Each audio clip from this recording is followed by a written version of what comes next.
Welcome to the morning after week 14. It will be a quick show today. Try to get through the action. Not really the action that was. We'll just kind of get through a preview of stuff here. First of all, we'll take a look at high point wins on the year. I had three of them. Luckily, Bernie pulled off a high point win this week. He prevented Scott from getting his third to split it with me. But Maulers, Horn Dogs, and Black Dingles each had two wins. One high point win for the Badgers, Dr. Dangerous, Dynamite, LBM, and the Bruisers. So that is it this year with high point wins. So nine of the 12 teams did it. It's kind of lately been par for the course where it's kind of spread around, no dominant team. Prize money so far, since I had the three high point wins, I get 20. Usually it's 10, but we carried over 10 from last year because I think four teams had it. Most points in the year. Sorry, that's incorrect. I had 73.7 points per week, so I win 150, while the Dynamite had 68.5, and he just passed the Maulers this week on Monday night with Chase Brown's touchdown to move into the second most points, thereby getting the sixth seed, which is the fourth year we've been doing that. And he earns $50. And for Griff's state of mind, Griff asked a question. Is this the lowest seed that's made the playoffs? He is the 11th seed, and he's made the playoffs now as the sixth seed. However, previously, Team Price is Right was 4-10, so half a game worse than the Dynamite, and made it as the 12th seed, and actually advanced all the way to the Super Bowl and finished second. So Griff's got some hope to do that. So close, Griff, but not the lowest seed. Since Scott and I each have a bye, we each have won at least $75 guaranteed. Badgers, Bruisers, Dynamite, and TPR will each have won at least 20, which is the bare minimum. I think fifth place is 50, and after that it's 75. So two of you guys will at least win 75, and the other ones will win either 20 or 50. That's how we stand there.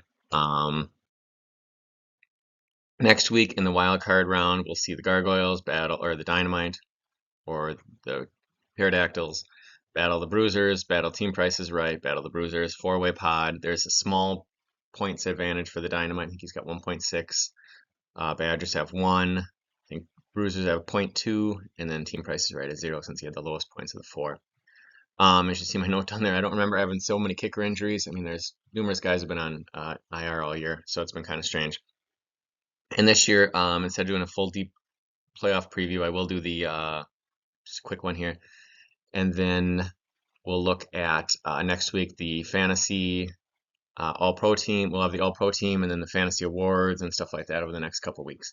But kind of looking at this week, just taking a look at kind of the guys who would most likely be responsible for a Super Bowl title from some of these teams. So the Pterodactyls, obviously Saquon Barkley, who probably will be a fantasy MVP. Jamar Chase has something to say about that since he's been absolutely ridiculous lately too. But the Gargoyles, I'm sorry, I keep saying that because I see it there. Dynamite, it'd be probably Saquon that leads you to the championship, maybe Chase Brown, Terry McLaurin. I would say your big three on that one there. The Bruisers, who've been hot lately.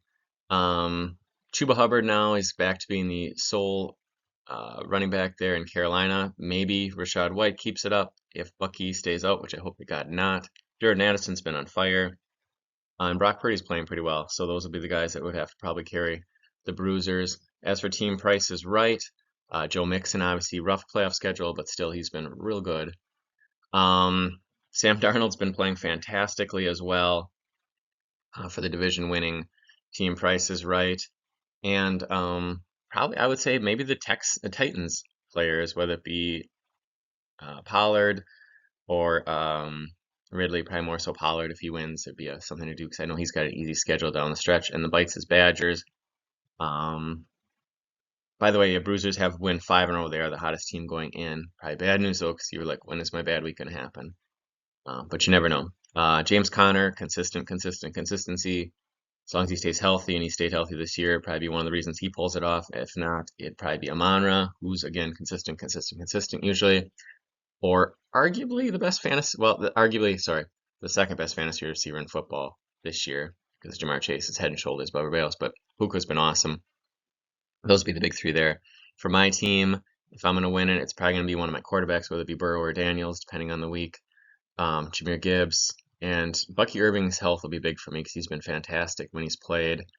I think Jonathan Taylor's schedule is not too bad, and T. Higgins outside of Monday night has been awesome too.